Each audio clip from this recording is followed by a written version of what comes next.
नमस्कार दोस्तों, आज हम हिंदी से एमए करने वाले छात्रों के लिए हिंदी की भाषा एवं लिपि से कुछ महत्वपूर्ण प्रश्न लेकर आए हैं, जिसमें से पहला है, बांगरू किस उपभाषा वर्ग की बोली है। 4 ऑप्शन है, पश्चिमी हिंदी, पूर्वी हिंदी, बिहारी हिंदी, पहाड़ी। तो चारों में से एक सही है, आपको बताना है। तो इसमें से सही हो जाएगा पश्चिमी हिंदी। बांगरू पश्चिमी हिंदी की उपभाषा वर्ग की बोली है। अगला है, मारवाड़ी बोली इनमें से किस प्रांत में बोली जाती है। तो चारों ऑप्शन में से सही हो जाएगा सी, राजस्थान। मारवाड़ी बोली राजस्थान प्रांत में बोली जाती है। अगला है, भोजपुरी इनमें से किस क्षेत्र में बोली जाती है। तो चारों ऑप्शन में से सही हो जाएगा आरा। आरा भोजपुरी आरा में बोली जाती है।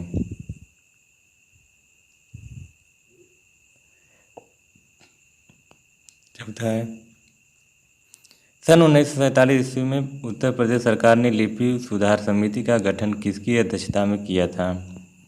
तो इसका हो जाएगा ए, आचार्य नरेंद्र देव की अध्यक्षता में किया था। अगला है, ब्रज भाषा का विकास इनमें से किस अपभ्रंश से हुआ है। तो ब्रज भाषा का विकास सौरसेनी से हुआ है। अगला है, भाषा का प्राचीनतम रूप किस वेद में मिलता है। तो भाषा का प्राचीनतम वेद ऋग्वेद में मिलता है। मगही किस भाषा वर्ग की बोली है। तो मगही हो जाएगी बिहारी भाषा वर्ग की बोली है। अगला है, पवमचरियों की रचना किस भाषा में हुई है। तो 8वें का हो जाएगा अवट्ट में हुई है। संविधान ने भारत की राजभाषा किसे घोषित किया है। तो संविधान ने राजभाषा हिंदी को घोषित किया है। कीर्ति पताका की रचना विद्यापति ने किस भाषा में की है। तो कीर्ति पताका की रचना विद्यापति ने अपभ्रंश में की है। राजभाषा आयोग का गठन कब किया गया। तो राजभाषा आयोग का गठन 1955 ईस्वी में किया गया। खलिक बारी किस कवि की रचना है। तो खलिक बारी अमीर खुसरो की रचना है। पूर्वी हिंदी का विकास अपभ्रंश के किस रूप में हुआ। तो पूर्वी हिंदी का विकास अपभ्रंश के अर्धमागधी में हुआ। उन्नाव कानपुर में बोली जाने वाली बोली इनमें से कौन सी है। तो उन्नाव में बोली जाने वाली बोली जाएगी अवधी। इनमें से हिंदी का कवि कौन है। तो 15 में हो जाएगा अब्दुल रहीम खान खाना। मेवाती किस उपभाषा वर्ग की बोली है। तो मेवाती राजस्थानी उपभाषा वर्ग की बोली है। चंद्रबरदाई कृत पृथ्वीराज रासों में भाषा का कौन सा रूप है। तो इसमें हो जाएगा डिंगल पिंगल। सम्राट अशोक ने अपने शिलालेखों में किस प्राकृत का प्रयोग किया है। तो हो जाएगा मागधी का प्रयोग किया है। सरकारी कामकाज की वह भाषा जो संविधान द्वारा स्वीकृत होती है वह क्या कही जाती है। तो वह राजभाषा कही जाती है। झांसी क्षेत्र में कौन सी बोली बोली जाती है। तो झांसी क्षेत्र में बुंदेली बोली जाती है। वर्ण रत्नाकर के रचयिता कवि कौन है। तो वर्ण रत्नाकर के रचयिता कवि ज्योतिश्वर ठाकुर हैं। हिंदी शब्द किस भाषा का है। हिंदी शब्द फारसी भाषा का है।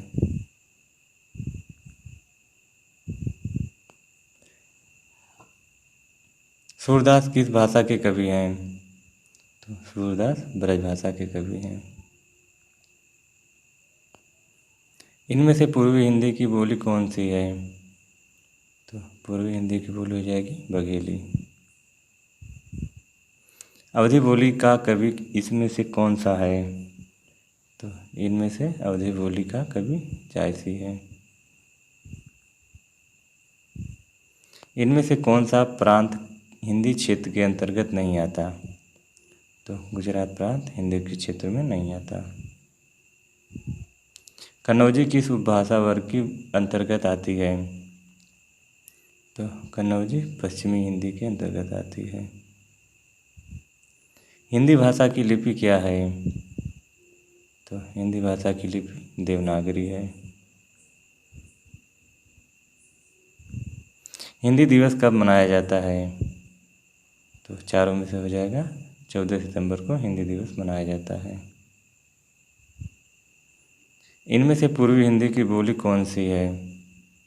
तो बघेली इनमें से पूर्वी हिंदी की बोली है। इनमें से कौन सा प्रदेश हिंदी क्षेत्र के अंतर्गत नहीं आता? तो पंजाब प्रदेश हिंदी क्षेत्र में नहीं आता। मैथिली किस भाषा वर्ग की बोली है? तो मैथिली बिहारी भाषा की बोली है। इनमें से हिंदी कहाँ बिल्कुल नहीं बोली जाती? तो चारों में से हो जाएगा रूस में हिंदी नहीं बोली जाती, बाकी मॉरिशस, म्यांमार और सूरीनाम में हिंदी बोली जाती है। इनमें से कौन सी बोली पश्चिमी हिंदी की नहीं है? तो अवधी पश्चिमी हिंदी की नहीं है। इनमें से कौन सी बोली पूर्वी हिंदी की नहीं है? तो भोजपुरी पूर्वी हिंदी की नहीं है। हिंदी बोलने वालों की संख्या अनुमानतः कितनी होगी?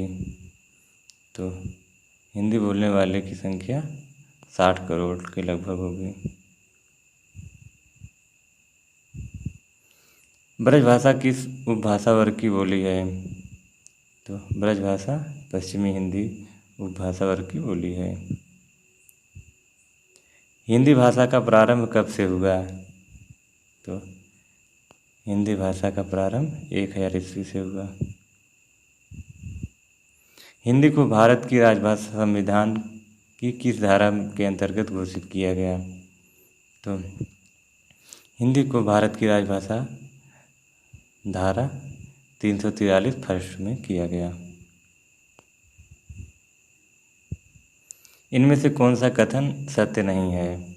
तो चारों में से भाषा अर्जित संपत्ति है, भाषा परिवर्तनशील है, दो भाषाओं में परस्पर बोधगम्यता होती है, भाषा पर व्याकरण का अंकुश होता है।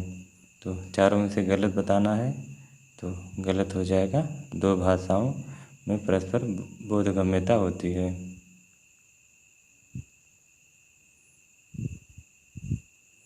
ड़मोकार मंत्र किस भाषा में है? तो ड़मोकार प्राकृत भाषा में है। हिंदी का सर्वाधिक विरोध किस प्रांत के लोग करते हैं? तो हो जाएगा तमिलनाडु वाले हिंदी का विरोध सबसे अधिक करते हैं। इनमें से कौन सी भाषा अधिक पुरानी है? तो हो जाएगा पाली भाषा सबसे अधिक पुरानी है।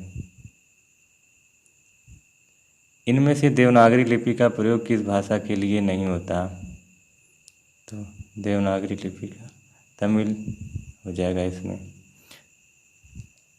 तमिल में देवनागरी लिपि का प्रयोग नहीं होता है।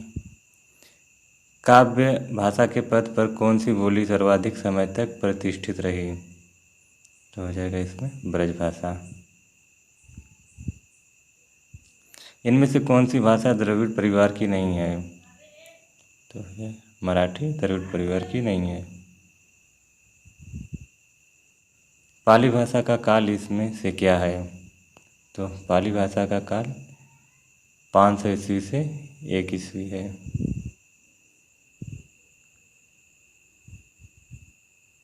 संविधान में अंकों का कौन सा प्रारूप स्वीकृत है? तो इसमें हो जाएगा अंकों का अंतर्राष्ट्रीय रूप। संविधान में अंकों का यही प्रारूप सही है। हिंदी भाषा का प्रारंभ कब से हुआ? तो हिंदी भाषा का प्रारंभ 1000 ईस्वी से हुआ। जातक कथाएं किस भाषा में लिखी गई? तो जातक कथाएं पाली भाषा में लिखी गई। तो दोस्तों आज के लिए बस इतना ही, फिर मिलेंगे अगले वीडियो में। तब तक के लिए जय हिंद।